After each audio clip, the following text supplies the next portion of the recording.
Hi all, assent അക്കാദമിയിലേക്ക് എല്ലാവർക്കും സ്വാഗതം. ഇന്ന് നമ്മളെ പോലീസ് ഡ്രൈവറിൻ്റെ 6ാമത്തെ ക്ലാസ്സാണ്.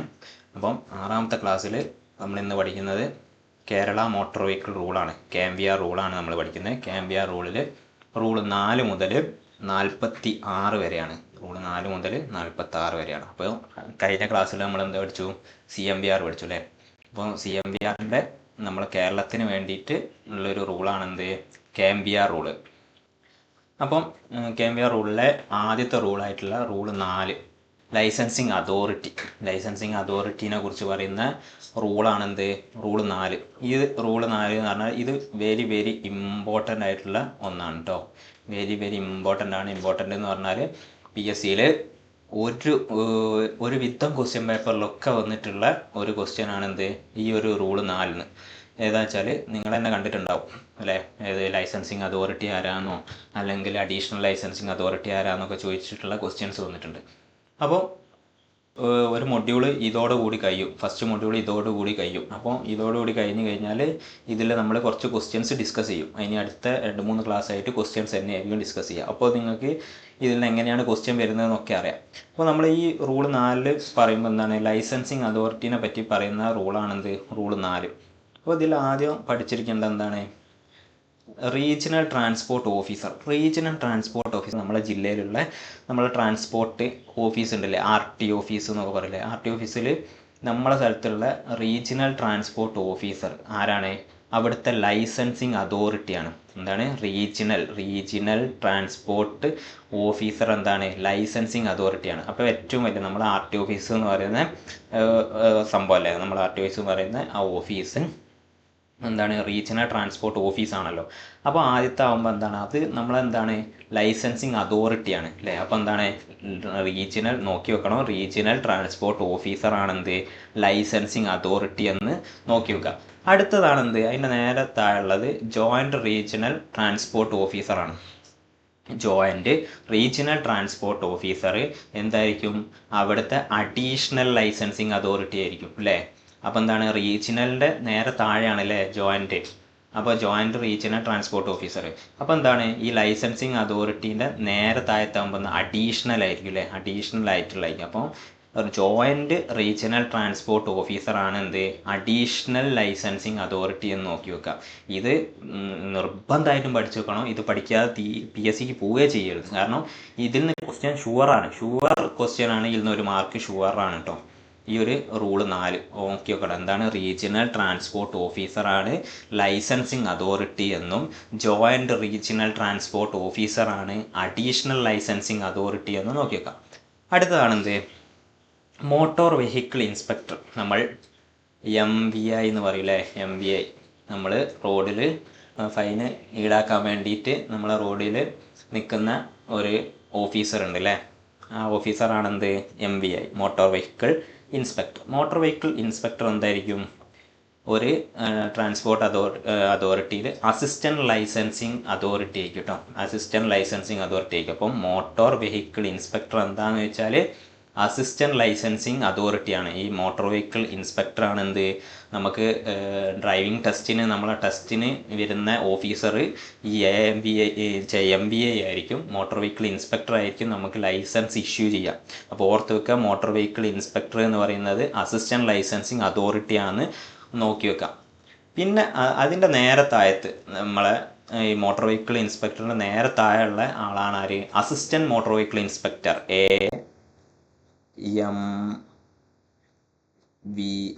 AMVI, assistant motor vehicle inspector. Motor vehicle ഇൻസ്പെക്ടറിൻ്റെ താഴെയുള്ള ആളാണ് എന്ത്? Assistant motor vehicle inspector. അപ്പോൾ അസിസ്റ്റൻറ്റ് മോട്ടോർ വെഹിക്കിൾ എന്തായിരിക്കും? ഏറ്റവും താഴെയുള്ള ആളാണല്ലേ? അപ്പോൾ എന്താണ്? അസിസ്റ്റൻ്റ് ആയതുകൊണ്ട് ജൂനിയർ ലൈസൻസിങ് അതോറിറ്റിയാണ് എന്ത്?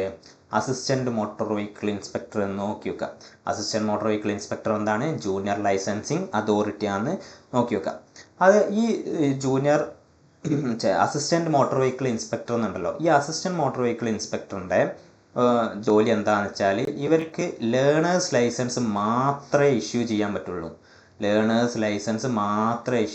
പറ്റുള്ളൂ. നോക്കി വെക്കണം. അസിസ്റ്റൻറ്റ് മോട്ടോർ വെഹിക്കിൾ ഇൻസ്പെക്ടർക്ക് ജോലി എന്താണെന്ന് ചോദിച്ചാൽ എന്താണ്? അവർക്ക് ലേണേഴ്സ് ലൈസൻസ് മാത്രമേ ഇഷ്യൂ ചെയ്യാൻ പറ്റുള്ളൂ. ഇതെന്താണ് PYQ ആണ്, PSCൻ്റെ ഒരു ക്വസ്റ്റ്യനുമാണ്. അതിൽ ചിലപ്പോൾ എന്താണ് assistant motor vehicle inspector license issue ചെയ്യുന്ന ആളാണ്. അസിസ്റ്റൻറ്റ് മോട്ടോർ വെഹിക്കിൾ ഇൻസ്പെക്ടറിൻ്റെ ചുമതല എന്താണെന്ന് ചോദിച്ചിട്ട് ചിലപ്പോൾ PSC ചോദിക്കും. അപ്പോൾ ചോദിക്കുമ്പോൾ എന്താണ് അതിൽ ചിലപ്പോൾ ഓപ്ഷൻ ഉണ്ടാവുന്നത് ലൈസൻസ് ഇഷ്യൂ ചെയ്യുക, പിന്നെന്താണ് ലേണേഴ്സ് ലൈസൻസ് ഇഷ്യൂ ചെയ്യുക, അങ്ങനെ കുറേ ഓപ്ഷൻസ് തരും. അപ്പോൾ എന്താണ് അസിസ്റ്റൻറ്റ് മോട്ടോർ വെഹിക്കിൾ ഇൻസ്പെക്ടറിൻ്റെ ചുമതല എന്താണെന്ന് ചോദിച്ചാൽ ലേണേഴ്സ് ലൈസൻസ് മാത്രം ഇഷ്യൂ ചെയ്യുക. നമ്മൾ ലൈസൻസ് എടുക്കുന്നതിൻ്റെ മുമ്പേ നമ്മൾ RT ഓഫീസിൽ പോയിട്ട് എന്ത് ചെയ്യും, കമ്പ്യൂട്ടറിൽ ഒരു 20 ക്വസ്റ്റ്യൻസ് ഉണ്ടാവും. 20 ക്വസ്റ്റ്യനിൽ എന്ത് ചെയ്യും, ഒരു 12 ക്വസ്റ്റ്യൻ 12 ആൻസർ പാസ്സായി കഴിഞ്ഞാൽ നമുക്ക് ലേണേഴ്സ് ലൈസൻസ് തരും. ആ ലൈസൻസ് വരുമ്പോൾ അവിടെ ഒരു ഓഫീസർ നിൽക്കുന്നത് കാണാം, യൂണിഫോം ഒക്കെ ഇട്ടിട്ടുള്ള ഒരു ഓഫീസർ നിൽക്കുന്നത്. ആ ഓഫീസറാണ് എന്ത് അസിസ്റ്റൻറ്റ് മോട്ടോർ വെഹിക്കിൾ ഇൻസ്പെക്ടർ എന്ന് നോക്കിയേക്കാം. അപ്പോൾ ഇത് വെരി വെരി ഇമ്പോർട്ടൻ്റ് ആണ്. ഒന്നുകൂടെ പറയാണ്, റീജിയണൽ ട്രാൻസ്പോർട്ട് ഓഫീസറാണ് ലൈസൻസിങ് അതോറിറ്റി എന്നും ജോയിൻറ്റ് റീജിയണൽ ട്രാൻസ്പോർട്ട് ഓഫീസറാണ് അഡീഷണൽ ലൈസൻസ് അതോറിറ്റി എന്നും നോക്കി വെക്കാം. പിന്നെ മോട്ടോർ വെഹിക്കിൾ ഇൻസ്പെക്ടറാണ് അസിസ്റ്റൻറ്റ് ലൈസൻസിങ് അതോറിറ്റി എന്ന് നോക്കി വെക്കുക. അസിസ്റ്റൻറ്റ് മോട്ടോർ വെഹിക്കിൾ ഇൻസ്പെക്ടറാണ് എന്ത് ജൂനിയർ ലൈസൻസിങ് അതോറിറ്റി എന്ന് നോക്കി വെക്കുക. ഇതിൽ നോക്കി വെക്കേണ്ട ഒന്നുണ്ട്, അസിസ്റ്റൻറ്റ് മോട്ടോർ വെഹിക്കിൾ ഇൻസ്പെക്ടർക്ക് ലേണേഴ്സ് ലൈസൻസ് മാത്രമേ ഇഷ്യൂ ചെയ്യാൻ പറ്റുള്ളൂ. ലൈസൻസ് ഇഷ്യൂ ചെയ്യുന്നത് ഈ മോട്ടോർ വെഹിക്കിൾ ഇൻസ്പെക്ടറും അതിൻ്റെ മുകളിലേക്കുള്ള ആൾക്കാർ മാത്രമാണ് നോക്കി വെക്കുക. അടുത്തതാണ് റൂൾ 6 എന്താണ് ട്രാൻസ്പോർട്ട് വാഹനം ഓടിക്കാനുള്ള അധികാരം കൊടുക്കുന്നതിനെ പറ്റി പറയുന്ന റൂളാണെന്ത് റൂൾ 6. റൂൾ 6 എന്താണെന്ന് വെച്ചാൽ ട്രാൻസ്പോർട്ട് വാഹനം ഓടിക്കുന്നതിനുള്ള അധികാരങ്ങൾ കൊടുക്കുന്നതിനെ പറ്റി പറയുന്ന റൂളാണെന്ത് റൂൾ 6. ഈ ട്രാൻസ്പോർട്ട് വാഹനം ഓടിക്കാനുള്ള അധികാരം കൊടുക്കില്ലേ, ആ അധികാരം കൊടുക്കാൻ ഒരു അപേക്ഷ ഉണ്ട് അല്ലേ. നൽകുന്ന അപേക്ഷയുടെ ഫോം എത്രയാണെന്ന് വെച്ചാൽ അതിന് കൊടുക്കുന്ന ഫോം എത്രയായിരിക്കും,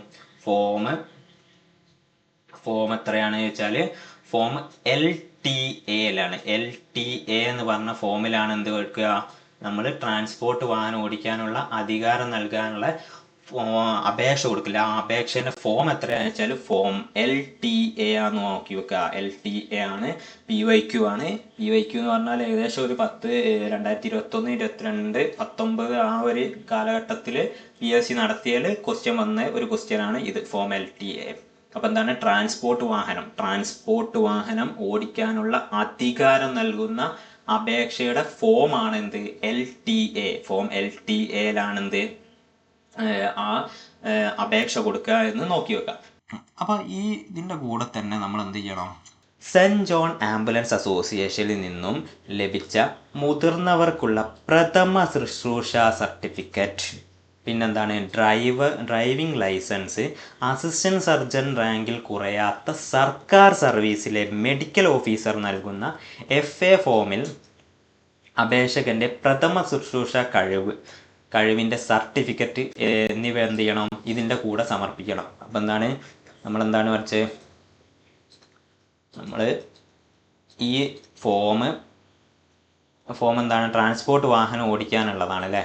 ട്രാൻസ്പോർട്ട് വാഹനം ഓടിക്കാനുള്ള അധികാരമല്ല, ഈ അധികാരം കൊടുക്കുമ്പം ഈ ഒരു സംഭവം വേണം, സെൻറ്റ് ജോൺസ് ആംബുലൻസിൽ നിന്നും ലഭിച്ചിട്ടുള്ള പ്രഥമ ശുശ്രൂഷ സർട്ടിഫിക്കറ്റും ഡ്രൈവിംഗ് ലൈസൻസ്, അസിസ്റ്റൻറ്റ് സർജൻ റാങ്കിൽ കുറയാത്ത സർക്കാർ സർവീസിലെ മെഡിക്കൽ ഓഫീസർ നൽകുന്ന FA ഫോമിൽ അപേക്ഷകൻ്റെ പ്രഥമ ശുശ്രൂഷ കഴിവിൻ്റെ സർട്ടിഫിക്കറ്റും എന്നിവ എന്ത് ചെയ്യണം, ഇതിൻ്റെ കൂടെ സമർപ്പിക്കണം. അത് നോക്കി വെക്കുക. ഇത് ഇമ്പോർട്ടൻ്റ് അല്ല, പക്ഷേ എന്ത് ചെയ്യണം, ഈ ആദ്യത്തേത് മാത്രമാണ് നോക്കേണ്ടത്. പക്ഷെ എന്ത് ചെയ്യണം, ഇത് ജസ്റ്റ് ഒന്ന് നിങ്ങൾ വായിച്ച് നോക്കിയാൽ മതി. അടുത്തതാണ് റൂൾ 19. റൂൾ 19 എന്താ വെച്ചാൽ ലൈസൻസിങ് അതോറിറ്റിക്ക് ലൈസൻസ് അയോഗ്യത നൽകാനുള്ള അധികാരം. നമ്മളെ ലൈസൻസ് സസ്പെൻഡ് ചെയ്യാനുള്ള ലൈസൻസിങ് അതോറിറ്റിയുടെ അധികാരത്തെക്കുറിച്ച് പറയുന്നതാണ് റൂൾ 19. അപ്പോൾ നമ്മൾ CMVR റൂളിൽ പഠിച്ചിട്ടുണ്ട്, ഒരധികാരം പഠിച്ചിട്ടുണ്ടല്ലേ, ലൈസൻസിങ് അതോറിറ്റിക്ക് ലൈസൻസ് സസ്പെൻഡ് ചെയ്യാനുള്ള അധികാരത്തെ കുറിച്ചിട്ട് CMVR റൂളിൽ പഠിച്ചിട്ടുണ്ട്. ഏതായിരുന്നു റൂള് 21 ആയിരുന്നു അല്ലേ. അപ്പോൾ നമ്മൾ KMVRലേക്ക് വരുമ്പോൾ KMVRൽ റൂള് 19. റൂള് 19 എന്താണ്, ലൈസൻസിങ് അതോറിറ്റിക്ക് ലൈസൻസ് സസ്പെൻഡ് ചെയ്യാനുള്ള അധികാരത്തെക്കുറിച്ചാണ് KMVR റൂള് 19 പറയുന്നത്. അപ്പോൾ അടുത്തതാണ് റൂൾ 20. റൂൾ 20 എന്താണ്, ലൈസൻസിങ് അതോറിറ്റി ഒരു വ്യക്തിയുടെ ലൈസൻസ് സസ്പെൻഡ് ചെയ്യുകയോ അല്ലെ പിടിച്ചെടുക്കുകയോ ചെയ്താൽ എന്താണ് ചെയ്യുന്ന കാര്യങ്ങളാണെന്ത് റൂൾ 20 പറയുന്നത്. എന്താണ്? ലൈസൻസിങ് അതോറിറ്റി ഒന്നെങ്കിൽ എന്ത് ചെയ്യുക, നമ്മളെ ലൈസൻസ് സസ്പെൻഡ് ചെയ്യുക, അല്ലെങ്കിൽ ആ ലൈസൻസ് പിടിച്ചെടുക്കും അല്ലേ. നമ്മളെന്തെങ്കിലും കുറ്റങ്ങളൊക്കെ ചെയ്യുമ്പോൾ നമ്മളെ അതോറിറ്റി നമ്മളെ ലൈസൻസ് സസ്പെൻഡ് ചെയ്യുക അല്ലെങ്കിൽ പിടിച്ചെടുക്കുകയും ചെയ്യും. അപ്പോൾ ആ പിടിച്ചെടുക്കുമ്പോൾ എന്താണ്, ആ പിടിച്ചെടുത്ത് കഴിഞ്ഞാൽ നമ്മളെ ലൈസൻസ് പിടിച്ചെടുത്ത് കഴിഞ്ഞാൽ എന്ത് ചെയ്യണം, ആ വ്യക്തിയെ എന്ത് ചെയ്യണം, അസാധുവാക്കപ്പെട്ട വ്യക്തി ഇപ്പം നമ്മളെ ലൈസൻസ് ആണ് എടുത്തത് വെച്ചാൽ നമ്മൾ എന്ത് ചെയ്യണം, അത് അറിയിക്കണം അല്ലേ. നമ്മളോട് പറയണം ഇന്ന കാര്യത്തിനാണ് ഇന്ന സംഭവം ചെയ്തത് കൊണ്ടാണ് നിങ്ങളെ ലൈസൻസ് സസ്പെൻഡ് ചെയ്തത് എന്നുള്ളത് നമ്മളെ ബോധ്യപ്പെടുത്തണം. അതുപോലെ തന്നെ എന്ത് ബോധ്യപ്പെടുത്തണം, നമ്മളെ സെക്ഷൻ 182 നമ്മൾ സെക്ഷൻ ഒക്കെ നമ്മൾ പഠിക്കും, വേറെ തന്നെ നമ്മൾ സെക്ഷൻസ് പഠിക്കും.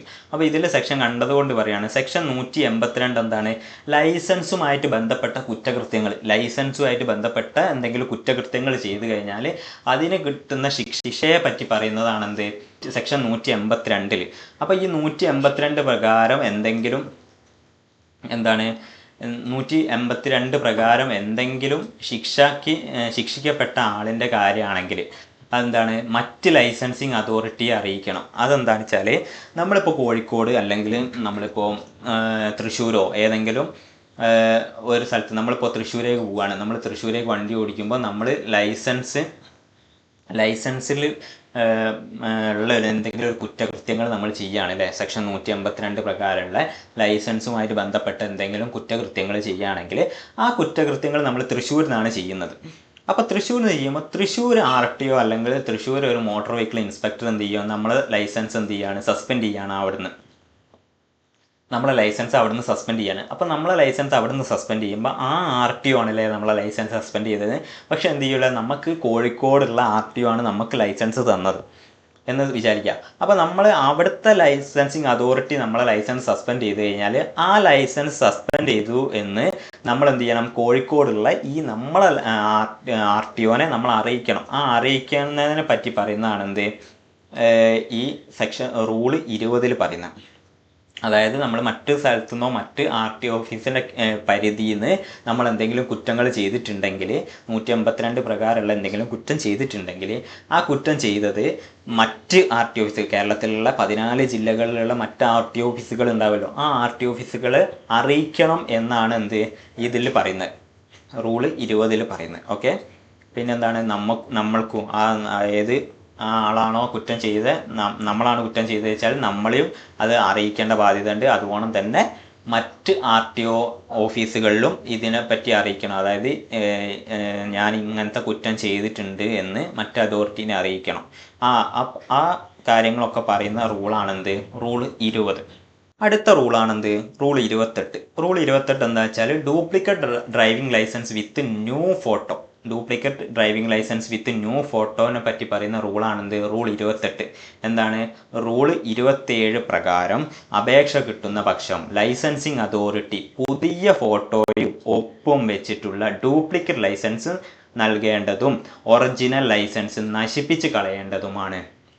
അപ്പോൾ എന്താണ്, നമുക്കൊരു ഡ്യൂപ്ലിക്കേറ്റ് ലൈസൻസ് വേണം. ആ ഡ്യൂപ്ലിക്കേറ്റ് ലൈസൻസ് നമ്മൾ അപേക്ഷ കൊടുത്തു കഴിഞ്ഞാൽ റൂൾ 28 പ്രകാരം എന്ത് ചെയ്യും, ഒരു പുതിയ ഫോട്ടോയും ഒപ്പും വെച്ചിട്ടുള്ള ഒരു ഡ്യൂപ്ലിക്കേറ്റ് ലൈസൻസ് എന്ത് ചെയ്യും, നമുക്ക് എന്ത് ചെയ്യും, നൽകും. അതിനെക്കുറിച്ച് പറയുന്ന റൂളാണെന്ത്, റൂൾ 28 എന്ന് നോക്കി വെക്കാം. ഓക്കെ, അടുത്ത റൂളാണെന്ത്, റൂൾ 38. റൂൾ 38 എന്താണ് പറയുന്നത്, finding drivers badge and surrender.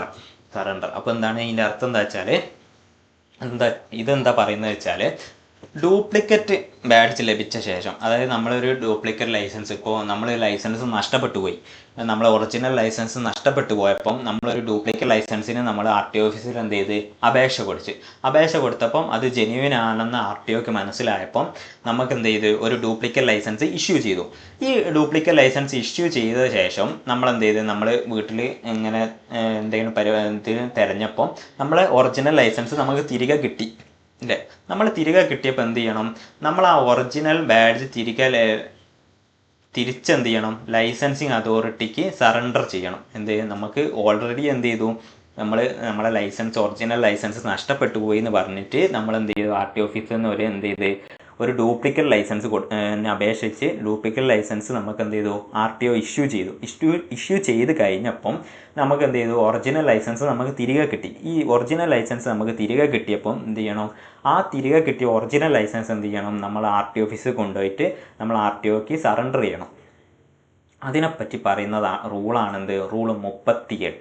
Okay, ഇത് മനസ്സിലാക്കുക. പിന്നെന്താ വെച്ചാൽ നമ്മൾക്ക് ഇപ്പോൾ നമ്മളൊരു ബാഡ്ജുള്ള ഒരു ലൈസൻസ് നമുക്ക് കളഞ്ഞു കിട്ടി ഇല്ലേ, നമ്മൾ ഏതെങ്കിലും നമ്മൾ മറന്നു വെച്ച് പോയതോ അല്ലെങ്കിൽ ഏതെങ്കിലും വഴിയിൽ ഏതെങ്കിലും ഉപേക്ഷിക്കപ്പെട്ടതായിട്ട് കണ്ടാൽ അതെന്ത് ചെയ്യണം, നമ്മൾ പോലീസ് സ്റ്റേഷനിലോ ബന്ധപ്പെട്ട വ്യക്തിക്കോ കൈമാറേണ്ടതാണ്. അതെന്താണ്, നമുക്കൊരു ലൈസൻസ് കയ്യിൽ കിട്ടിക്കഴിഞ്ഞാൽ, നമ്മളൊരു ബാഡ്ജുള്ള ലൈസൻസ് നമുക്ക് കയ്യിൽ കിട്ടിക്കഴിഞ്ഞാൽ എന്ത് ചെയ്യണം, അത് ഉടനെ തന്നെ എന്ത് ചെയ്യണം, അടുത്തുള്ള പോലീസ് സ്റ്റേഷനിലോ അല്ലെങ്കിൽ ഏതാണോ ആരെ ലൈസൻസ് ആണോ ആ വ്യക്തിയെ ബന്ധപ്പെട്ടിട്ട് അത് കൈമാറണം എന്നും എന്തുണ്ട് റൂൾ 38 പറയുന്നുണ്ട്. ഓക്കെ, അടുത്ത റൂളാണെന്ത്, റൂൾ 40. റൂൾ 40 എന്താണ്, report of changing of address ആണെന്ത് റൂൾ 40 പറയുന്നത്. റൂൾ 40 എന്താ വെച്ചാൽ 3 മാസത്തിലധികമായിട്ട് ഒരു വ്യക്തി അല്ലെങ്കിൽ നമ്മളാണെങ്കിൽ നമ്മൾ എന്ത് ചെയ്യുക, നമ്മളൊരു ട്രാൻസ്പോർട്ട് വാഹനം ഓടിക്കുന്ന ഒരു ലൈസൻസ് ഹോൾഡറാണ്. നമ്മൾ എന്ത് ചെയ്യാണ്, 3 മാസത്തിലധികം എന്ത് ചെയ്യാണ്, മറ്റൊരു സ്ഥലത്തേക്ക് നമ്മൾ താമസം മാറുകയാണ്. ഇപ്പോൾ ഫോർ എക്സാമ്പിൾ പറയുകയാണെന്ന് വെച്ചാൽ നമ്മൾ തൃശ്ശൂരുള്ള ഒരാളാണ്, നമ്മൾ എന്ത് ചെയ്യാണ്, കോഴിക്കോട്ടേക്ക് താമസം മാറുകയാണ്. നമ്മൾ 3 മാസത്തിലധികം ആയി, പിന്നെ അവിടെ തുടർന്ന് നമ്മൾ എന്ത് ചെയ്യാണ്, കോഴിക്കോട് താമസിക്കുകയാണെന്ന് വിചാരിക്കുക. അപ്പോൾ എന്ത് ചെയ്യണം, നമ്മൾ താമസം മാറി എന്നുള്ളതിന് എന്ത് ചെയ്യണം, പുതിയ താമസ സ്ഥലത്തിൻ്റെ അഡ്രസ്സ് എന്ത് ചെയ്യണം, ബന്ധപ്പെട്ട ലൈസൻസിങ് അതോറിറ്റിയിൽ മാറ്റാൻ നൽകണം. എന്ത് ചെയ്യണം, നമ്മൾ അഡ്രസ്സ് മാറിയില്ലേ, നമ്മൾ പഴയ അഡ്രസ്സിലല്ല നമ്മളിപ്പോൾ താമസിക്കുന്നത്, പുതിയ അഡ്രസ്സിലാണ്. അപ്പോൾ ആ പുതിയ അഡ്രസ്സ് മാറിയതായിട്ട് എന്ത് ചെയ്യണം, നമ്മൾ ആ ലൈസൻസിങ് അതോറിറ്റിയിൽ പോയിട്ട് എന്ത് ചെയ്യണം, ഞാൻ ഇന്ന സ്ഥലത്തേക്ക് താമസം മാറിയാണ്, എൻ്റെ അഡ്രസ്സ് ഇപ്പം ഇതാണെന്ന് പറഞ്ഞിട്ട് എന്ത് ചെയ്യണം, നമ്മൾ എന്ത് ചെയ്യണം, ആ ലൈസൻസിങ് അതോറിറ്റിയിൽ അപേക്ഷ കൊടുത്തിട്ട് ആ ലൈസൻസിൽ നമ്മൾ അഡ്രസ്സ് മാറ്റണം. അതിനെക്കുറിച്ച് പറയുന്ന റൂളാണെന്ത്, റൂള് 40 എന്ന് നോക്കി വെക്കാം. ഓക്കെ, അടുത്ത റൂളാണെന്ത്, റൂള് 41. റൂള് 41 എന്താ വെച്ചാൽ ഡ്രൈവേഴ്സ് യൂണിഫോം ഡ്രൈവർ ധരിക്കേണ്ട യൂണിഫോമിനെ പറ്റി പറയുന്ന റൂളാണെന്ത്, റൂൾ 41 എന്ന് ഓർത്ത് വയ്ക്കുക. അപ്പോൾ എന്താണ്, ട്രാൻസ്പോർട്ട് കമ്മീഷണർ അല്ലേ, നമ്മളെ ട്രാൻസ്പോർട്ടിലെ കേരളത്തിൻ്റെ ട്രാൻസ്പോർട്ട് എല്ലാം കൈകാര്യം ചെയ്യുന്നതാണെന്ത്, ട്രാൻസ്പോർട്ട് കമ്മീഷണർ അല്ലേ. അപ്പോൾ ആ ട്രാൻസ്പോർട്ട് കമ്മീഷണറാണ് എല്ലാ കാര്യങ്ങളും തീരുമാനിക്കുക, റൂളുകളൊക്കെ തീരുമാനിക്കുന്നത് ട്രാൻസ്പോർട്ട് കമ്മീഷണറാണ്. അപ്പോൾ ഈ ട്രാൻസ്പോർട്ട് കമ്മീഷണർ നിർദ്ദേശിച്ചിട്ടുള്ള ഒരു ട്രാൻസ്പോർട്ട് വാഹനത്തിൻ്റെ ഡ്രൈവർ ഡ്യൂട്ടി സമയത്ത് വ്യക്തമായിട്ടുള്ള യൂണിഫോം ധരിച്ചിരിക്കണം. എന്താണ്, ട്രാൻസ്പോർട്ട് കമ്മീഷണർ നിർദ്ദേശിച്ചിട്ടുണ്ട് അല്ലേ. അപ്പോൾ എന്താണ്, നമ്മളെ ട്രാൻസ്പോർട്ട് കമ്മീഷണർ നമ്മളെ നാട്ടിലുള്ള എന്താണ്, ഇപ്പോൾ നമ്മൾ സ്റ്റേജ് ഗാരേജ് ഓടിക്കുന്ന ഡ്രൈവർ എന്ത് ചെയ്യണം, കാക്കി പാൻറ്റും കാക്കി ഷർട്ടും അണിണ്ടതില്ലേ. അതുപോലെ തന്നെ കോൺട്രാക്ട് ഗാരേജുകൾ ഓടിക്കുന്ന ടൂറിസ്റ്റ് ബസ്സുകൾ ഓടിക്കുന്ന ഡ്രൈവർമാർ നമ്മൾ എന്താണ് യൂണിഫോം ഉപയോഗിക്കേണ്ടത്, വൈറ്റ് ആൻഡ് വൈറ്റ് ആണല്ലേ, വൈറ്റ് ഷർട്ടും വൈറ്റ് പാൻറ്റും ആണ് നമ്മൾ ഉപയോഗിക്കുന്നത്. അങ്ങനെ ഓരോ എന്താണ് വാഹനം ഓടിക്കുന്ന വ്യക്തിക്കും ഓരോ യൂണിഫോം എന്ത് ചെയ്തിട്ടുണ്ട്, പറഞ്ഞിട്ടുണ്ട്. ആ യൂണിഫോം എന്താണ്, ട്രാൻസ്പോർട്ട് കമ്മീഷണർ നിർദ്ദേശിച്ചിട്ടുള്ള ഒരു യൂണിഫോം ആണല്ലേ. ആ യൂണിഫോം എന്ത് ചെയ്യണം, ഡ്യൂട്ടി സമയത്ത്, അതായത് ഡ്രൈവിങ്ങിൻ്റെ ആ ഡ്യൂട്ടി എടുക്കുന്ന സമയത്ത് എന്ത് ചെയ്യണം, ആ യൂണിഫോം ധരിച്ചിരിക്കണം, പറഞ്ഞിരിക്കുന്ന ആ യൂണിഫോം എന്ത് ചെയ്യണം, ധരിച്ചിരിക്കണം. അതിനെക്കുറിച്ച് പറയുന്ന റൂളാണ് റൂള് 41 എന്ന് ഓർത്ത് വെക്കുക. 44 റൂൾ 44 എന്താണ് പറയുന്നത്, റെയിൽവേ ക്രോസിങ്ങിനെ, അതായത് റെയിൽവേ ക്രോസിങ്ങിനെ പറ്റി പറയുന്നതാണ്. റെയിൽവേ ക്രോസിങ് നമ്മളെ റോഡിൻ്റെ ഇതിൽ എന്ത് ചെയ്യും, റെയിൽവേ ക്രോസിങ്ങുകളൊക്കെ ഉണ്ടാവും അല്ലേ. റെയിൽവേ ക്രോസിങ്ങിൽ കാവൽക്കാരനുള്ള റെയിൽവേ ക്രോസിങ്ങും ഉണ്ടാവും, കാവൽക്കാരന് ഇല്ലാത്ത റെയിൽവേ ക്രോസിങ്ങും ഉണ്ടാവും അല്ലേ. ഗേറ്റ്മാൻ ഉള്ളതും ഗേറ്റ്മാൻ ഇല്ലാത്ത റെയിൽവേ ക്രോസിങ്ങുകളുണ്ടാവും. അതിൽ റൂൾ 44 പറയുന്നത് കാവൽക്കാരനില്ലാത്ത റെയിൽവേ ക്രോസിങ്ങിനെ പറ്റി പറയുന്നതാണെന്ത്, റൂള് 44. അപ്പോൾ ഈ കാവൽക്കാരനില്ലാത്ത റെയിൽവേ ക്രോസിങ് എത്തുമ്പോൾ നമ്മൾ എന്ത് ചെയ്യണം, നമ്മൾ വലിയ ശ്രദ്ധ ചെലുത്തണം അല്ലേ. അപ്പോൾ കാവൽക്കാരൻ ഇല്ലാത്തതാകുമ്പോൾ എന്ത് ചെയ്യും, അവിടെ ആളൊന്നും ഉണ്ടാവില്ല, നമുക്കൊരു സിഗ്നലോ അല്ലെങ്കിൽ ട്രെയിൻ വരുന്നുണ്ടെന്നൊന്നും വേറൊരു വിധത്തിൽ നമ്മൾ അറിയില്ല. അപ്പം നമ്മൾ അവിടെ ഡ്രൈവർ എന്ന നിലയിൽ നമ്മൾ കുറച്ച് കാര്യങ്ങളോട് അവിടെ ശ്രദ്ധിക്കണം. എന്തൊക്കെ ശ്രദ്ധിക്കണം? നമ്മളവിടെ എത്തുമ്പോൾ എന്ത് ചെയ്യണം, നമ്മൾ ക്രോസ് ചെയ്ത് പോവുകയല്ല ചെയ്യുക. ക്രോസ് ചെയ്ത് പോകുമ്പോൾ വലിയ അപകടങ്ങൾ ഉണ്ടാവില്ലേ. അപ്പോൾ നമ്മൾ ക്രോസ് ചെയ്യാതെ നമ്മൾ എന്ത് ചെയ്യണം, ഇടതുവശം ചേർന്നിട്ട് എന്ത് ചെയ്യണം, നമ്മളെ വാഹനം ഒതുക്കി നിർത്തിയിട്ട് നമ്മൾ ഡ്രൈവറാണ്, നമ്മൾ ഒറ്റയ്ക്കേ ഉള്ളൂ എങ്കിൽ നമ്മൾ ആ ഡ്രൈവറിൽ വണ്ടി സുരക്ഷിതമായ രീതിയിൽ വാഹനം ഒരു സൈഡിൽ, റോഡിൻ്റെ സൈഡിൽ ഒതുക്കി നിർത്തിയിട്ട് നമ്മൾ ഇറങ്ങിപ്പോയിട്ട് ഇരുവശത്തും ട്രെയിന് വരുന്നില്ല എന്ന് ഉറപ്പ് വരുത്തിയിട്ട് എന്ത് ചെയ്യണം, തിരിച്ച് വന്നിട്ട് മാത്രമേ എന്ത് ചെയ്യാൻ പറ്റുള്ളൂ, നമ്മൾ കാവൽക്കാരൻ ഇല്ലാത്ത റെയിൽവേ ക്രോസിൽ എന്ത് ചെയ്യണം, നമ്മൾ ചെയ്യാൻ പാടുള്ളൂ അല്ലേ, വാഹനം ഓടിക്കാൻ പാടുള്ളൂ.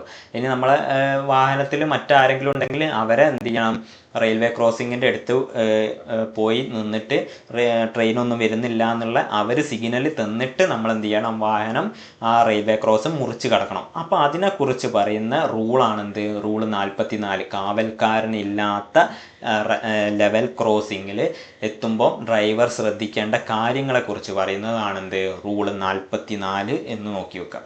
അടുത്ത റൂളാണെന്ത്, റൂള് 45. റൂള് 45 അപ്പം എന്താണ്, നമ്മൾ റൂള് 44 കാവൽക്കാരൻ ഇല്ലാത്ത റെയിൽവേ ക്രോസ് ആണല്ലേ പഠിച്ചത്. അപ്പോൾ റൂള് 45 വരുമ്പം കാവൽക്കാരനുള്ള റെയിൽവേ ക്രോസിങ്. അപ്പം ഗേറ്റ്മാനൊക്കെ ഉള്ള എന്താണ്, നമുക്ക് ട്രെയിൻ വരുന്നുണ്ട് എന്നുള്ള സിഗ്നലൊക്കെ തരുന്ന ഒരു റെയിൽവേ ക്രോസിംഗ് ഉണ്ട് അല്ലേ. ആ റെയിൽവേ ക്രോസിങ്ങിനെ കുറിച്ച് പറയുന്ന റൂളാണെന്ത്, റൂള് 45. അതായത് കാവൽക്കാരനുള്ള റെയിൽവേ ക്രോസിങ്ങിൽ എന്താണ്, നമ്മളെ വാഹനം എത്തുമ്പം ഡ്രൈവർ ചെയ്യേണ്ട കുറിച്ചാണെന്ത്, റൂള് 45 പറയേണ്ടത്. അപ്പം എന്താണ്, കാവൽക്കാരനുള്ള റെയിൽവേ ക്രോസ് ആകുമ്പോൾ എന്ത് ചെയ്യും, ആൾ ഗേറ്റൊക്കെ ഉണ്ടാവും, ഗേറ്റ് മാനൊക്കെ ഉണ്ടാവില്ല. അപ്പോൾ ട്രെയിൻ ഏകദേശം വരുന്നുണ്ടെങ്കിൽ എന്ത് ചെയ്യും, ഗേറ്റ് അടയ്ക്കും. അപ്പോൾ അത് നമ്മൾ മുൻകൂട്ടി കാണണം അല്ലേ. ചിലപ്പോൾ ഗേറ്റ് പെട്ടെന്ന് അടയ്ക്കാന്നുള്ള ചാൻസ് ഉണ്ട് എന്നുള്ള നമ്മൾ ഡ്രൈവർ എന്ത് ചെയ്യണം, മുൻകൂട്ടി കാണണം. അപ്പം എന്ത് ചെയ്യണം, നമ്മൾ പെട്ടെന്ന് കടന്നു പോകാമെന്ന് വിചാരിച്ചിട്ട് സ്പീഡ് കൂട്ടി പോകാൻ പാടില്ല. അവിടെ എന്ത് ചെയ്യണം, നമ്മൾ വേഗത കുറച്ചിട്ട് മെല്ലെ എപ്പോഴെങ്കിലും ഒരു സിറ്റുവേഷനിൽ എന്ത് ചെയ്യണം, എന്താണ് ഗേറ്റ് അടയ്ക്കണം എന്ന് തോന്നുമ്പോൾ നമുക്ക് വാഹനം നിർത്താൻ, അതായത് സുരക്ഷിതമായിട്ട് ഒരു അപകടമില്ലാത്ത രീതിയിൽ നമ്മൾ വാഹനം നിർത്താനുള്ള ആ ഒരു നിശ്ചിത വേഗതയിൽ നമ്മൾ എന്ത് ചെയ്യാൻ പാടുള്ളൂ, അവിടേക്ക് പ്രവേശിക്കാൻ പാടുള്ളൂ എന്ന് നോക്കി വെക്കുക. അതിനെക്കുറിച്ച് പറയുന്ന റൂളാണ്. അപ്പം എന്താണ് ഇതിൽ പറയുന്നത്, എന്താണ്, ലെവൽ ക്രോസിങ്ങിൽ കാവൽക്കാരനുള്ള ലെവൽ ക്രോസിങ്ങിനെ കുറിച്ച് പറയുന്ന റൂളാണെന്ത്, റൂള് 45 എന്ന് ഒന്ന് ഓർത്ത് വയ്ക്കുക. ഓക്കെ. അപ്പോൾ അടുത്ത റൂളാണെന്ത്, റൂള് 46. റൂള് 46 എന്താണ്, ട്രാൻസ്പോർട്ട് വാഹനത്തിൻ്റെ ഡ്രൈവറുടെ പെരുമാറ്റത്തെ പറ്റി പ്രതിപാദിക്കുന്ന റൂളാണെന്ത്, റൂള് 46. ഓക്കെ. ട്രാൻസ്പോർട്ട് വാഹനം, നമ്മൾ പൊതുഗതാഗതത്തിന് ഉപയോഗിക്കുന്ന ട്രാൻസ്പോർട്ട് വാഹനത്തിലെ ഡ്രൈവറുടെ പെരുമാറ്റങ്ങളുണ്ടല്ലോ, ആ പെരുമാറ്റത്തെ കുറിച്ച് പറയുന്ന റൂളാണെന്ത്, റൂള് 46. അപ്പം എന്ത്, കുറച്ച് നമ്മൾ ചെയ്യേണ്ട കർത്തവ്യങ്ങളുണ്ട്, ആ ഡ്രൈവർ ചെയ്യേണ്ട കാര്യങ്ങളുണ്ട്, ട്രാൻസ്പോർട്ട് വാഹനം ഓടിക്കുന്ന ഡ്രൈവർ ചെയ്യേണ്ട സമയത്ത്.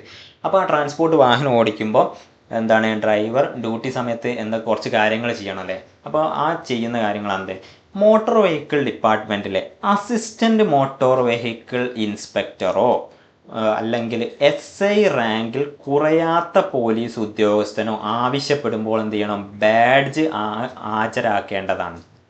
അപ്പം എന്താണ്, അസിസ്റ്റൻറ്റ് മോട്ടോർ വെഹിക്കിൾ ഇൻസ്പെക്ടറിലെ AMVI അസിസ്റ്റൻറ്റ് മോട്ടോർ വെഹിക്കിൾ ഇൻസ്പെക്ടറോ അല്ലെങ്കിൽ പോലീസിലെ SI റാങ്കിൽ കുറയാത്ത, ASIക്ക് ഒന്നും പറ്റൂല, SI റാങ്കിൽ കുറയാത്ത ഒരു പോലീസ് ഉദ്യോഗസ്ഥനോ ആവശ്യപ്പെടുമ്പോഴാണ് നമ്മൾ എന്ത് ചെയ്യേണ്ടത്, ബാഡ്ജ് ഹാജരാക്കേണ്ടത്. അപ്പം അവരാരെങ്കിലും റോഡിൽ നിന്നൊക്കെ കൈ കാണിക്കുകയൊക്കെ ചെയ്ത് കഴിഞ്ഞാൽ ബാഡ്ജ് ആവശ്യപ്പെട്ടാൽ നമ്മൾ എന്ത് ചെയ്യണം, ആ ബാഡ്ജ് നമ്മൾ ആ ഒരു ഉദ്യോഗസ്ഥൻ്റെ എന്ത് ചെയ്യണം, ഹാജരാക്കണം. അത് ഒന്നാമത്തെ എന്താണ്, ഡ്രൈവറുടെ ഒന്നാമത്തെ കർത്തവ്യമാണ്. പിന്നെ രണ്ടാമത് എന്താ വെച്ചാൽ, നമ്മളെ കയ്യിലൊരു ബാഡ്ജ് ലൈസൻസ് ഉണ്ടല്ലേ, ആ ബാഡ്ജ് ലൈസൻസ് മറ്റൊരാൾക്ക് എന്ത് ചെയ്ത് കടം കൊടുക്കരുത്. നമ്മളെ കയ്യിൽ നമ്മൾക്ക് ബസ് ഓടിക്കാനും നാളെ പ്രൈവറ്റ് ബസ്സിലൊക്കെ പോകുന്ന ആൾക്കാരോ ഏത് ബസ്സായിക്കോട്ടെ എന്തായിക്കോട്ടെ അതിൽ ഓടിക്കുന്ന ആൾക്കാർ എന്ത് ചെയ്യാതെ നമ്മളെ കയ്യിലൊരു എന്ത് ചെയ്യാണ്ട് ഒരു ബാഡ്ജോട് കൂടിയിട്ടുള്ള ഒരു ലൈസൻസ് ഉണ്ട്. ആ ലൈസൻസ് നമ്മളെ സുഹൃത്തിന് എന്ത് ചെയ്യരുത്, നീ നാളെ ആ ബസ്സിൽ ഓടിക്കുമോ എന്ന് പറഞ്ഞിട്ട് നമ്മളെ ലൈസൻസ് എടുത്ത് കൊടുക്കരുത്. അത് കൊടുക്കരുത് എന്ന് പറയുന്നതും എന്താണ്, ഡ്രൈവറുടെ ഒരു എന്താണ് കടമയാണ് അല്ലേ. പിന്നെന്താണെന്ന് വെച്ചാൽ നമ്മൾ വാഹനം ഓടിക്കുമ്പോൾ എന്തായത് മദ്യപിക്കരുത് എന്നൊക്കെ പറയില്ലേ, മദ്യപിച്ച് വാഹനം ഓടിക്കാൻ പാടില്ല. അപ്പോൾ എന്താണ്, രക്തത്തിൽ ആൽക്കഹോളിൻ്റെ അംശം ഉള്ളപ്പോൾ എന്ത് ചെയ്ത് വാഹനം ഓടിക്കാൻ പാടില്ല. രക്തത്തിൽ ആൽക്കഹോളിൻ്റെ അംശം ഉള്ളപ്പോൾ നമ്മൾ എന്ത് ചെയ്ത് വാഹനം ഓടിക്കരുത്. എന്താണ് 100ൽ എന്ത് ചെയ്ത് 30 ml അല്ലേ, ml എന്ത് ചെയ്ത് 30 ml കൂടുതലാണെങ്കിൽ എന്ത് ചെയ്ത് നമ്മൾ വാഹനം ഓടിക്കാൻ പാടില്ല. ഇതാണ് ഇതിൻ്റെ ഒരു കണക്ക്, 30 ഇതിൻ്റെ ഒരു റേഷ്യോ. അപ്പോൾ രക്തത്തിൽ ആൽക്കഹോളിൻ്റെ അംശമുള്ളപ്പോൾ എന്ത് ചെയ്ത് വാഹനം ഓടിക്കാൻ പാടില്ല. പിന്നെന്താണെന്ന് വെച്ചാൽ ഡ്യൂട്ടിയിലുള്ള ഒരു പബ്ലിക് സർവീസ് വാഹനത്തിൻ്റെ ആ ഡ്രൈവർ എന്ത് ചെയ്യണം, കുറച്ച് കാര്യങ്ങൾ ശ്രദ്ധിക്കണം. നമ്മൾ ആളുകളെ കയറ്റി കൊണ്ടുപോകുന്ന വാഹനം അല്ലേ, പബ്ലിക് സർവീസ് വാഹനം, ആ വാഹനത്തിലെ ഡ്രൈവർ ശ്രദ്ധിക്കേണ്ട കുറച്ച് കാര്യങ്ങളില്ലേ, ആ കാര്യങ്ങളാണ് എന്ത്, യാത്രക്കാരോട്, ആ വാഹനത്തിൽ കയറുന്ന യാത്രക്കാരോട് മര്യാദയോട് കൂടിയിട്ട് എന്ത് ചെയ്യണം, പെരുമാറണം. നല്ല രീതിയിൽ നല്ല ഇതിൽ എന്ത് ചെയ്യണം, നമ്മളെ വാഹനത്തിൽ കയറുന്ന ആൾക്കാരോട് പെരുമാറണം, യാത്രക്കാരോട് നല്ല രീതിയിൽ പെരുമാറണം. കണ്ടക്ടറോ യാത്രക്കാരോ ആവശ്യപ്പെടുമ്പോൾ വാഹനത്തിൽ നിന്നിറങ്ങുകയോ കയറുകയോ സൗകര്യപ്രദമായ സുരക്ഷിതമായ സ്ഥലത്ത് ആവശ്യമായ സമയമെടുത്ത് വാഹനം നിർത്തേണ്ടതാണ്. അപ്പം എന്താണ്, കണ്ടക്ടറോ യാത്രക്കാരോ ആവശ്യമനുസരിച്ചില്ലേ, നമ്മളൊരു സ്റ്റോപ്പിലുണ്ട്, നമ്മൾ ബസ്സിലൊക്കെ കാണല്ലേ, അവരെ ടൈം തെറ്റിക്കഴിഞ്ഞാൽ പെട്ടെന്ന് നമ്മൾക്ക് ഇറങ്ങാൻ പോലും സമയം ഉണ്ടാവില്ല അല്ലേ, നമ്മൾ ഒരു കാല് പുറത്തേക്ക് വെക്കുമ്പോഴത്തേക്ക് തന്നെ വണ്ടി എടുത്ത് പോയിട്ടുണ്ടാവും. അപ്പോൾ അങ്ങനെയൊന്നും ചെയ്യാൻ പാടില്ല. നമ്മൾ എന്ത് ചെയ്യണം, ആ വ്യക്തിക്ക് ഇന്ന സ്ഥലത്താണ് ഇറങ്ങേണ്ടതെന്ന് പറഞ്ഞാൽ നമ്മൾ ബെല്ലടിച്ച് കഴിഞ്ഞാൽ ആ വ്യക്തി ഇറങ്ങുന്നത് വരെ ഇറങ്ങി സുരക്ഷിതമായിട്ട് ആ വാഹനത്തിൽ നിന്ന് മാറി നിന്നതിന് ശേഷം മാത്രമേ നമ്മൾ വാഹനം എടുക്കാൻ പാടുള്ളൂ. പക്ഷേ ഇവിടെ അങ്ങനെ ചെയ്യുന്നതൊക്കെ വളരെ കുറവാണ്, ചില ഡ്രൈവർമാരൊക്കെ ചെയ്യുന്നുണ്ട്. പക്ഷേ എന്ത് ചെയ്യണം, നമ്മൾ ഒരു ഡ്രൈവർ എന്ന നിലയിൽ, ഒരു പബ്ലിക് സർവീസ് വാഹനത്തിൻ്റെ ഡ്രൈവർ എന്ന നിലയിൽ എന്ത് ചെയ്യണം, നമ്മളത് ശ്രദ്ധിക്കണം എന്നാണ് പറയുന്നത്. പിന്നെന്താണെന്ന് വെച്ചാൽ നമ്മളെ വാഹനം ഉണ്ടല്ലേ, നമ്മൾ ഓടിക്കുന്ന വാഹനം അതെന്ത് ചെയ്യണം, നല്ല രീതിയിൽ എന്ത് ചെയ്യണം, പരിപാലിക്കണം അല്ലേ. നല്ല വൃത്തിയിലും എന്തെങ്കിലും കംപ്ലൈൻറ്റോ മെക്കാനിക്കൽ പരമായിട്ടുള്ള എന്തെങ്കിലും കംപ്ലൈൻറ്റോ കാര്യങ്ങളൊക്കെ ഉണ്ടെങ്കിൽ അതൊക്കെ വർക്ക്ഷോപ്പ് കൊണ്ടുപോയിട്ട് എല്ലാം ക്ലിയർ ചെയ്തിട്ട് മാത്രമേ എന്ത് ചെയ്യാൻ പാടുള്ളൂ, നമ്മൾ എന്ത് ചെയ്യണം, വാഹനം നിരത്തിൽ ഓടിക്കാൻ പറ്റുള്ളൂ. അതും ശ്രദ്ധിക്കേണ്ടത് ആരാണ്, ഡ്രൈവറാണല്ലേ. ബ്രേക്കോ ടയറോ ലൈറ്റ് മുതലായവ എല്ലാ കാര്യങ്ങളും അല്ലേ, നമ്മളെ പ്രധാനപ്പെട്ട കാര്യമാണല്ലേ ബ്രേക്ക്, പിന്നെ ടയർ, പിന്നെ ലൈറ്റ് രാത്രിയൊക്കെ ഓടിക്കണ ലൈറ്റ് വേണം. അപ്പോൾ അതൊക്കെ ഉണ്ട് എന്നും അതിനൊന്നും ഒരു കംപ്ലൈൻറ്റും ഇല്ല എന്നൊക്കെ ആര് ഉറപ്പ് വരുത്തണം, ഡ്രൈവർ ഉറപ്പ് വരുത്തണം. അപ്പോൾ ഡ്രൈവറുടെ ഒരു ഡ്യൂട്ടി കൂടിയാണല്ലേ അത്. അപ്പം പിന്നെ അതിൻ്റെ ബാക്കിയാണ് എന്ത്, കണ്ടക്ടറുടെ അഭാവത്തിൽ നമ്മളെ പബ്ലിക് സർവീസ് വാഹനത്തിൽ കണ്ടക്ട് ഇല്ലെങ്കിൽ ആ കടമയുടെ ആര് പാലിക്കണം, ആ ഉത്തരവാദിത്തത്തോടെ ആരെടുക്കണം, ഡ്രൈവർ എടുക്കണം അല്ലേ. അപ്പോൾ കണ്ടക്റ്റിൻ്റെ അഭാവത്തിൽ എന്ത് ചെയ്യണം, കണ്ടക്ടറുടെ കടമയുടെ ആര് ചെയ്യണം, ഡ്രൈവർ ചെയ്യണം. പിന്നെന്താ വെച്ചാൽ നമ്മളെ ഡ്രൈവർ സീറ്റ് ഉണ്ടല്ലേ, ഡ്രൈവർ സീറ്റിൽ എന്ത് ചെയ്ത് മറ്റൊരാളെന്ത് ചെയ്ത് നമ്മൾ ഇരുത്താൻ പാടില്ല അല്ലേ. ഡ്രൈവർ നമ്മളെ ലൈസൻസ് ഉള്ള ആ വാഹനം ഓടിക്കാൻ ഫുൾ കേപ്പബിലിറ്റി ഉള്ള ആളായിരിക്കണം എന്ത് ചെയ്യണം, ആ ഡ്രൈവർ സീറ്റിൽ ഇരിക്കേണ്ടത്. അപ്പോൾ ആ ഡ്രൈവർ സീറ്റിൽ ഡ്രൈവർ അല്ലാതെ മറ്റൊരാൾ എന്ത് ചെയ്ത് ആ സീറ്റിൽ ഇരുത്തരുത്. അല്ലെങ്കിൽ മൃഗങ്ങളൊന്നും എന്ത് ചെയ്ത് ആ സീറ്റിൽ ഇരുത്താൻ പാടില്ല, അല്ലെങ്കിൽ ആ സീറ്റിൽ ഇരുത്താം. അല്ലെങ്കിൽ എന്ത് ചെയ്ത് വാഹനത്തിന് മുന്നിൽ കാഴ്ചയ്ക്ക് തടസ്സമുള്ള രീതിയിൽ എന്ത് ചെയ്ത് വാഹനത്തിൻ്റെ മുന്നിലൊന്നും എന്ത് ചെയ്ത് സാധനങ്ങളൊന്നും വെക്കരുത് അല്ലേ. നമ്മൾ ഏറ്റവും വാഹനം ഓടിക്കുമ്പോൾ ഏറ്റവും വേണ്ട ഒരു കാര്യമാണ് എന്ത്, നമ്മളെ ഫ്രണ്ടിലേക്കുള്ള അല്ലെങ്കിൽ സൈഡിലേക്കൊക്കെയുള്ള വിഷൻ അല്ലേ, കാഴ്ച നമ്മൾ കറക്റ്റ് ആയിരിക്കണം. ഇല്ലെങ്കിൽ എന്താണ്, നമുക്ക് പല അപകടങ്ങളും സംഭവിക്കില്ലേ. അപ്പോൾ നമ്മളെ വാഹനത്തിൻ്റെ മുമ്പിൽ, നമ്മളെ ഗ്ലാസിൻ്റെ മുമ്പിലൊക്കെ കുറേ എന്തെങ്കിലുമൊക്കെ സാധനങ്ങളൊക്കെ വെച്ച് കഴിഞ്ഞാൽ നമ്മളെ കാഴ്ചയ്ക്ക് തടസ്സം സൃഷ്ടിക്കും അല്ലേ. അപ്പം നമ്മളെ കണ്ണാടിയൊക്കെ നോക്കാൻ നമുക്ക് പ്രയാസമാകുമ്പോൾ നമുക്ക് അതിൻ്റേതായ ബുദ്ധിമുട്ടുകൾ നമുക്കുണ്ടാവും. അപ്പോൾ അങ്ങനെ ഒന്നും ഇല്ലയെന്ന് എന്ത് ചെയ്യണം, ഡ്രൈവർ ഉറപ്പ് വരുത്തണം. അതാണ് ഇത് പറയുന്നത്. പിന്നെന്താണ്, യാത്രക്കാരുടെ ശ്രദ്ധ ആകർഷിക്കുന്നതിനായി ഉച്ചത്തിൽ വിളിക്കരുത്. എന്താണ്, യാത്രക്കാരുടെ ശ്രദ്ധ ആകർഷിക്കുന്നതിനായി ഉച്ചത്തിൽ എന്ത് ചെയ്ത് വിളിക്കരുത്. അപ്പോൾ എന്താണ്, ഡ്രൈവർ എന്ത് ചെയ്യണം, ഇപ്പോൾ മറ്റ് ബസ്സിലേക്കൊക്കെ ആരെയും കയറി പോകുന്നുണ്ടെങ്കിൽ അവരെ പിടിച്ചിട്ട് നമ്മളെ ബസ്സിലേക്ക് ആക്കാൻ വേണ്ടിയിട്ട് ഉച്ചത്തിൽ വിളിച്ചിട്ട് അവരെ കൂട്ടിക്കൊണ്ടുവരിക, അങ്ങനത്തെ പ്രവർത്തികളൊന്നും എന്ത് ചെയ്യരുത് ഒരു പബ്ലിക് സർവീസ് വാഹനത്തിൻ്റെ ഡ്രൈവർ ചെയ്യരുത് കേട്ടോ. യാത്രക്കാരുടെ ശ്രദ്ധ ആകർഷിക്കുന്നതിനായി ഉച്ചത്തിൽ എന്ത് ചെയ്ത് വിളിക്കരുത്, അത് ഡ്രൈവർ ചെയ്യാൻ പാടില്ല. ഓക്കെ. പിന്നെന്ത് ചെയ്യണം, അധികമായിട്ടുള്ള എന്തെങ്കിലും പാരിതോഷികങ്ങൾ ആവശ്യപ്പെടരുത് അല്ലേ. അപ്പോൾ നമ്മളിപ്പോൾ വാഹനത്തിൽ കയറുന്നതിന് എനിക്ക് ഡ്രൈവർ എന്ത് ചെയ്യും, നമ്മളാണ് ഡ്രൈവർ വെച്ചാൽ നമ്മൾ എന്ത് ചെയ്യരുത്, നമ്മൾ അധികമായിട്ട് എന്ത് ചെയ്യലും പൈസ ഒന്നും ചോദിക്കരുത്. ഞാൻ അങ്ങോട്ടാക്കി തരണമെങ്കിൽ അല്ലെങ്കിൽ അവിടേക്ക് പോകണമെങ്കിൽ എനിക്ക് കുറച്ചുകൂടെ പൈസ വേണം, അല്ലെങ്കിൽ ടിക്കറ്റിന് പുറമെ പൈസ വേണമെന്ന്, അങ്ങനത്തെ കുറച്ച് കാര്യങ്ങളോ അല്ലെങ്കിൽ വേറെ എന്തെങ്കിലും പാരിതോഷികങ്ങളോ ഒന്നും എന്ത് ചെയ്യരുത് നമ്മൾ ആവശ്യപ്പെടരുത്. ഓക്കെ.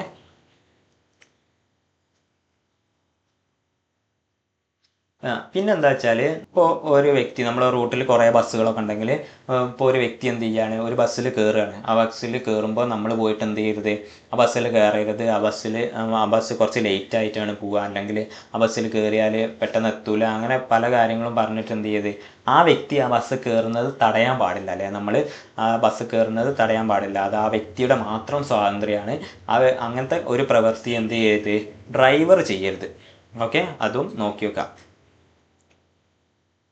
പിന്നെന്താ വെച്ചാൽ, നമ്മൾ ആ ഡ്രൈവർ നമ്മൾ പോണ വാഹനത്തിൻ്റെ യാത്രക്ക് ആവശ്യമായ കാലതാമസം വരുത്തുകയോ അലഞ്ഞു തിരിയുകയോ അരുത്. എന്താണ്, യാത്രയിൽ യാത്ര എന്ത് ചെയ്ത് നമുക്ക് കൃത്യസമയത്ത് എത്തണം. ഇപ്പോൾ നമ്മളൊരു സ്ഥലത്തുനിന്ന് ഒരു ഡെസ്റ്റിനേഷനിൽ നിന്ന് മറ്റൊരു ഡെസ്റ്റിനേഷനിലേക്ക് പോകുമ്പോൾ അവിടേക്ക് പോകാൻ 1 മണിക്കൂറാണ് സമയമെങ്കിൽ ആ 1 മണിക്കൂറിനുള്ളിൽ തന്നെ നമ്മൾ എന്ത് ചെയ്യണം, ആ ഡെസ്റ്റിനേഷനിൽ എത്തണം അല്ലേ. ചില ട്രാഫിക് പ്രശ്നങ്ങളോ അങ്ങനെ എന്തെങ്കിലുമൊക്കെ ആണെങ്കിൽ കുറച്ചൊക്കെ ലേറ്റ് ആവും.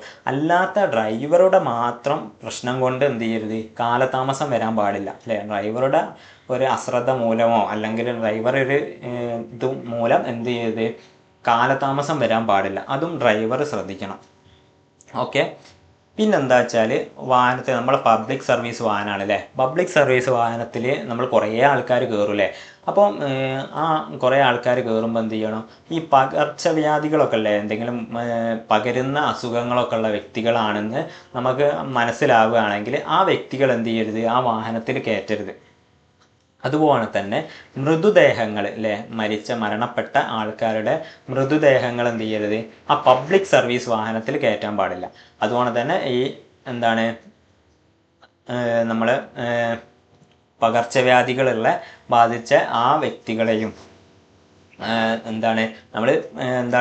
പകർച്ചവ്യാധി ബാധിക്കുക എന്ന് പറഞ്ഞാൽ നമ്മൾ ആ ബസ്സിലോ അല്ലെങ്കിൽ ആ ട്രാൻസ്പോർട്ട് വാഹനത്തിൽ കയറിക്കഴിഞ്ഞാൽ, പബ്ലിക് സർവീസ് വാഹനത്തിൽ കയറിക്കഴിഞ്ഞാൽ അത് മറ്റുള്ളവർക്കൂടെ അത് പകരും, അല്ലെങ്കിൽ അങ്ങനത്തെ മറ്റുള്ളവർക്ക് ഒരു അസൗകര്യം ഉണ്ടാവും എന്ന രീതിയിലാണെങ്കിൽ മാത്രം ആ വാഹനത്തിൽ എന്ത് ചെയ്യരുത്, ആ വ്യക്തികളെ കയറ്റാൻ പാടില്ല. അതും ഡ്രൈവറുടെ ചുമതലയാണെന്ന് നോക്കി വെക്കുക. പിന്നെന്താ വെച്ചാൽ, നമ്മളെ വാഹനത്തിൽ എന്ത് ചെയ്യണം, യാത്രക്കാരുള്ള സമയത്ത് എന്ത് ചെയ്യരുത്, ഇന്ധനം നിറയ്ക്കാൻ പാടില്ല. നമ്മൾ വാഹനത്തിൽ എന്ത് ചെയ്യണം, വാഹനം ആദ്യം രാവിലെ എടുക്കുന്ന സമയത്ത് നമ്മൾ ഫുള്ള് അന്ന് ഓടാനുള്ള എന്ത് ചെയ്യണം, വാഹനം ഓടാനുള്ള ഇന്ധനം നിറച്ച് വെച്ചിട്ട് തന്നെ വേണം എന്ത് ചെയ്യണം, ആ വാഹനം എന്ത് ചെയ്യാൻ ഓടിക്കാൻ തുടങ്ങണ്ട. അല്ലാതെ നമ്മൾ ഒരു ട്രിപ്പിൽ എന്ത് ചെയ്യുക, വണ്ടി എടുത്ത് രാവിലെ പോയി ട്രിപ്പിൽ ഫുള്ള് ആൾക്കാരെ ബസ് കയറ്റിയിട്ട് എന്ത് ചെയ്യരുത്, നമ്മൾ നേരെ എന്ത് ചെയ്യാൻ പാടില്ല, പമ്പിലേക്ക് കയറ്റിയിട്ട് നമ്മൾ ഇന്ധനം അടിക്കാൻ പാടില്ല. എന്താ വെച്ചാൽ അതിൽ ചിലപ്പം കുറേ ആൾക്കാർ ഫോൺ ഉപയോഗിക്കും, പലതും ഉണ്ടാകും. അപ്പം പല അപകടങ്ങൾ പറ്റും. അപ്പോൾ എന്ത് ചെയ്യുന്നത്, അതും ഡ്രൈവർ ശ്രദ്ധിക്കണം. എന്ത് ചെയ്യും, വാഹനത്തിൽ യാത്രക്കാരിയ്ക്കുമ്പോൾ എന്ത് ചെയ്യത്, ഇന്ധനം നിറയ്ക്കാൻ പാടില്ല എന്ന് നോക്കാം.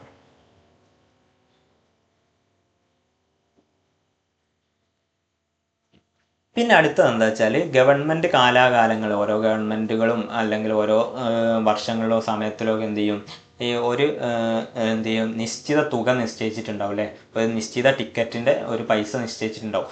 ആ തുകയ്ക്ക് അല്ലാതെ ആ തുകയ്ക്ക് മുകളിലായിട്ട് എന്ത് ചെയ്യരുത്, ഒരു തുക അധികം എന്ത് ചെയ്യരുത്, ഒരാളെ കയ്യിൽ നിന്ന് എന്ത് ചെയ്യാൻ പാടില്ല, വാങ്ങാൻ പാടില്ല. അതും ശ്രദ്ധിക്കേണ്ടത് ആരാണ്, ഈ ഡ്രൈവർ തന്നെയാണ് കേട്ടോ. അപ്പം ഗവൺമെൻറ് കാലാകാലങ്ങളിൽ ഒരു തുക നിശ്ചയിച്ചിട്ടുണ്ടാവും. അതിൻ്റെ മുകളിലായിട്ട് എന്ത് ചെയ്യരുത്, ആ ആളെ നിന്ന് എന്ത് ചെയ്യരുത്, തുക വാങ്ങാൻ പാടില്ല. അതും ശ്രദ്ധിക്കണം. ഓക്കെ. പിന്നെന്താ വെച്ചാൽ ഗുഡ്സ് കാരേജ്, ഗുഡ്സ് വാഹനങ്ങളിലെ എന്താണ് സാധനങ്ങൾ കയറ്റി കൊണ്ടുപോകുന്ന നമ്മുടെ ലോറി അങ്ങനത്തെ വാഹനങ്ങൾ, ആ വാഹനത്തിലെ ഡ്രൈവർ ഡ്യൂട്ടി സമയത്ത് ചെയ്യേണ്ട കാര്യങ്ങളാണ് എന്തല്ലേ.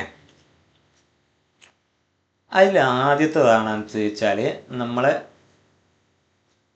RC ബുക്കിൽ നമ്മൾ ഇത്ര ആളെ അതിൽ കയറ്റാൻ പറ്റുള്ളൂ. നമ്മൾ ചരക്ക് കൊണ്ടുപോകുന്ന വാഹനമാണല്ലേ, സാധനങ്ങൾ കൊണ്ടുപോകുന്ന വാഹനമാണല്ലേ, സാധനങ്ങൾ കൊണ്ടുപോകുന്ന വാഹനത്തിൽ എന്ത് ചെയ്യരുത്, നമ്മൾ ആളുകളെ കയറ്റാൻ പാടില്ല അല്ലേ. അപ്പം നമ്മൾ ആളുകളെ കയറ്റാൻ പാടില്ലാത്തത് കൊണ്ട് തന്നെ പക്ഷെ എന്ത് ചെയ്തിട്ടുണ്ടാവും, നമ്മൾ ആ വാഹനത്തിൻ്റെ RCയിൽ എന്ത് ചെയ്തിട്ടുണ്ടാവും, നമ്മൾ ഇത്ര നിശ്ചിത ആൾക്കാരെ എന്ത് ചെയ്യാം ആ വാഹനത്തിൽ കയറ്റാമെന്ന് പറഞ്ഞിട്ടോ. ഫോർ എക്സാമ്പിൾ RCയിൽ ഒരു 4 ആൾക്കാരെ കയറ്റാമെന്ന് പറയുകയാണെങ്കിൽ ആ 4 ആൾക്കാർ എന്ത് ചെയ്യാം ആ വാഹനത്തിൽ കയറ്റാം. പക്ഷെ അതിൽ കൂടുതൽ എന്ത് ചെയ്യരുത്, ആ വാഹനത്തിൽ കയറ്റാൻ പാടില്ല. ആ വാഹനത്തിൻ്റെ ക്യാബിനിൽ എന്ത് ചെയ്യാനില്ല, ആളെ കയറ്റാൻ പാടില്ല. എത്രയാണോ അനുവദിച്ചത് ആ അനുവദിച്ച ആൾക്കാരെ ആ വാഹനത്തിൽ കയറ്റാം. അത് ഡ്രൈവർ ശ്രദ്ധിക്കണം. അതാണ് ഇവിടെ പറയുന്നത് കേട്ടോ.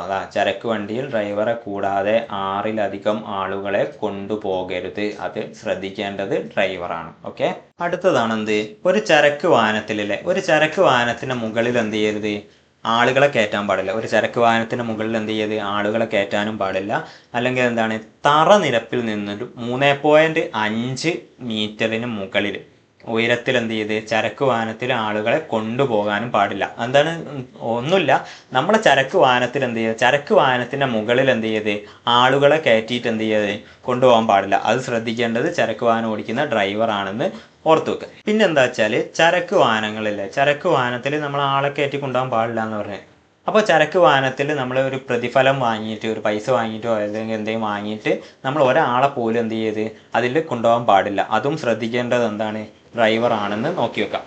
അപ്പോൾ ഓക്കെ, ഇന്നത്തെ ക്ലാസ് കഴിഞ്ഞിട്ടുണ്ട്. അപ്പോൾ നമ്മൾ ഫസ്റ്റ് മൊഡ്യൂള് ഈ ക്ലാസ്സോട് കൂടിയിട്ട് നമ്മൾ അവസാനിച്ചിട്ടുണ്ട്. നമ്മൾ പഠിച്ചത് MV ആക്റ്റും പിന്നെന്താണ് CMVR റൂളും KMVR റൂളും, അങ്ങനെ 3 റൂളുകളും സെക്ഷനുകളും ഒക്കെ നമ്മൾ എന്ത് ചെയ്തിട്ടുണ്ട്, ഈ 6 ക്ലാസ്സുകളിലായിട്ട് നമ്മൾ പഠിച്ചിട്ടുണ്ട്. അപ്പോൾ അപ്പോൾ ഇന്നത്തെ ക്ലാസ്സോട് കൂടിയിട്ട് നമ്മൾ എന്ത് ചെയ്ത് മൊഡ്യൂൾ 1 കംപ്ലീറ്റ് ചെയ്തിട്ടുണ്ട്.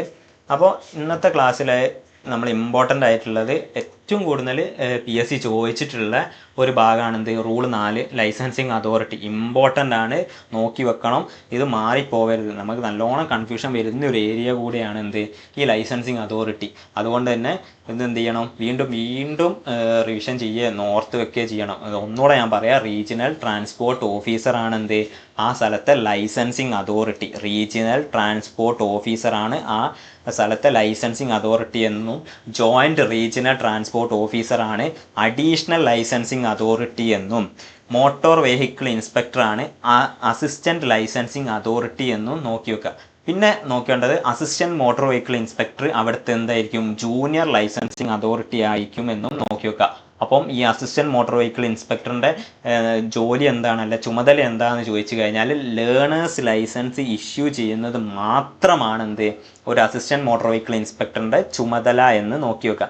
ഇതാണ് ഈ ഒരു റൂള്, KMVR റൂളിലെ ഏറ്റവും ഇമ്പോർട്ടൻ്റ് ആയിട്ടുള്ള ഭാഗം ഇതാണ്, റൂൾ 4 ഓർത്ത് വെക്കുക കേട്ടോ. അപ്പോൾ ഇതോട് കൂടിയിട്ട് എന്ത് ചെയ്ത് നമ്മളെ ഫസ്റ്റ് മൊഡ്യൂൾ കംപ്ലീറ്റ് ചെയ്തിട്ടോ. First module MV act, CMVR rule, KMVR റൂളായിട്ട് നമ്മൾ 6 ക്ലാസ്സോട് കൂടിയിട്ട് നമ്മൾ എന്ത് ചെയ്തു, ഈ ഒരു ഫസ്റ്റ് മൊഡ്യൂൾ നമ്മൾ കംപ്ലീറ്റ് ചെയ്തു. അപ്പോൾ ഫസ്റ്റ് മൊഡ്യൂൾ കംപ്ലീറ്റ് ചെയ്തു. ഇതിൽ തന്നെ നമുക്ക് ഒരു ഇമ്പോർട്ടൻറ്റ്, KMVRൽ ഒരു ഇമ്പോർട്ടൻ്റ് ആയിട്ടുള്ള റൂളാണ് റൂൾ 4. അത് ഷോർട്ടാണ് ക്വസ്റ്റ്യൻ. അത് PSCക്ക് ഒരു ഇഷ്ടപ്പെട്ട ഭാഗം പോലെ തന്നെയാണ്. ഏത് ക്വസ്റ്റ്യൻ പേപ്പർ നോക്കിയാലും ഈ ഒരു ക്വസ്റ്റ്യൻ ഉണ്ടാവും, ഈ ലൈസൻസിങ് അതോറിറ്റീൻ്റെ. ഇതിൽ വേറെ ഒന്നും നിങ്ങൾ പഠിച്ചില്ലെങ്കിലും, നിങ്ങൾ വായിച്ചു നോക്കിയില്ലെങ്കിലും ഈ ഒരു റൂൾ 4 എന്ത് ചെയ്യണം, എന്തായാലും നിങ്ങൾ വായിക്കണം.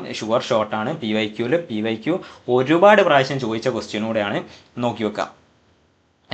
പിന്നെ നമ്മൾ ഈ മൊഡ്യൂൾ ഈ ഒരു ക്ലാസ്സോട് കൂടി കഴിഞ്ഞ് ഇനി ഈ മൊഡ്യൂളിൽ വരുന്ന എല്ലാ ക്വസ്റ്റ്യൻസും ഏത് രീതിയിലാണോ നമ്മൾ ഇതിങ്ങനെ പഠിച്ചു പോയാൽ പോരാ, നമ്മൾ നിരന്തരമായിട്ട് എന്ത് ചെയ്യണം, PYQസും അല്ലെങ്കിൽ ക്വസ്റ്റ്യൻസ് ആയിട്ട് തന്നെ നമ്മൾ എന്ത് ചെയ്യണം, PSC പഠിക്കണം. നമ്മളിങ്ങനെ പഠിച്ചു പോകുന്നതിലല്ല കാര്യം, നമ്മൾ ആ PSCൻ്റെ ഇപ്പോഴത്തെ ട്രെൻഡ് എന്താണോ, PSC എങ്ങനെയാണോ ക്വസ്റ്റ്യൻ ചോദിക്കുന്നത് ആ രീതിക്ക് അനുസരിച്ചാണ് നമ്മൾ പഠിക്കേണ്ടത്. അപ്പോഴാണ് നമ്മൾ നെഗറ്റീവ് അടിക്കാതെ നമ്മൾ മാർക്ക് ഇമ്പ്രൂവ് ആവുക. അപ്പോൾ നമ്മൾ എന്ത് ചെയ്യണം, എങ്ങനെ പോയാലും എന്ത് പഠിച്ചു കഴിഞ്ഞാലും നമ്മൾ അതിൻ്റെ ക്വസ്റ്റ്യൻസ് എങ്ങനെ രീതിക്ക് ക്വസ്റ്റ്യൻ വരുന്നത്, ഏത് രീതിക്കാണോ ക്വസ്റ്റ്യൻ വരുന്നത് ആ രീതിക്ക് തന്നെ നമ്മൾ പഠിക്കണം. അപ്പോൾ ആ ഒരു രീതിയിൽ ഇനി 3 ക്ലാസ്സുകളിലായിട്ട് നമ്മൾ എന്ത് ചെയ്യണം, ഇതിൽ നിന്ന് എന്തൊക്കെ ക്വസ്റ്റ്യൻസ് വരാൻ സാധ്യത ഉണ്ടെന്നോ, ഇതുവരെ PSC എന്തൊക്കെ ചോദിച്ചെന്നോ ആ ക്വസ്റ്റ്യൻസ് ഒക്കെ നമ്മൾ എന്ത് ചെയ്യും, അടുത്ത ഒരു 3-4 ക്ലാസ് ആയിട്ട് നമ്മൾ എന്ത് ചെയ്യും, ക്വസ്റ്റ്യൻസ് തന്നെ ഡിസ്കസ് ചെയ്യും. അത് കഴിഞ്ഞിട്ട് നമ്മൾ അടുത്ത മൊഡ്യൂളിലേക്ക് കടക്കും. അപ്പം നല്ല രീതിയിൽ പഠിക്കുക, 6 ക്ലാസ്സും നല്ല രീതിയിൽ നോക്കുക. അപ്പം അപ്പം ക്ലാസ് ഇഷ്ടപ്പെട്ടുണ്ടെങ്കിൽ ലൈക്ക് ചെയ്യാം. നിങ്ങളെ സുഹൃത്തുക്കൾ ആരെങ്കിലും ഉണ്ടെങ്കിൽ ഡ്രൈവറിൻ്റെ ഈ പോലീസിൻ്റെ ഡ്രൈവർ നോക്കുന്നുണ്ടെങ്കിൽ അവർക്ക് ഈ ഇതൊന്ന് ഷെയർ ചെയ്ത് കൊടുക്കുക. പിന്നെ ആരെങ്കിലും ഈ ചാനൽ സബ്സ്ക്രൈബ് ചെയ്യാതെയാണ് ഈ ഒരു ക്ലാസ് കാണുന്നതെങ്കിൽ സബ്സ്ക്രൈബ് ചെയ്തിട്ട് കാണുക. ബെല്ലൈക്കണോട് ഒന്ന് എനേബിൾ ചെയ്ത് വെക്കുക, ഇനി വരുന്ന ക്ലാസ്സുകൾ പെട്ടെന്ന് കിട്ടാൻ വേണ്ടിയിട്ട്. അപ്പം ഓക്കെ, താങ്ക് യു.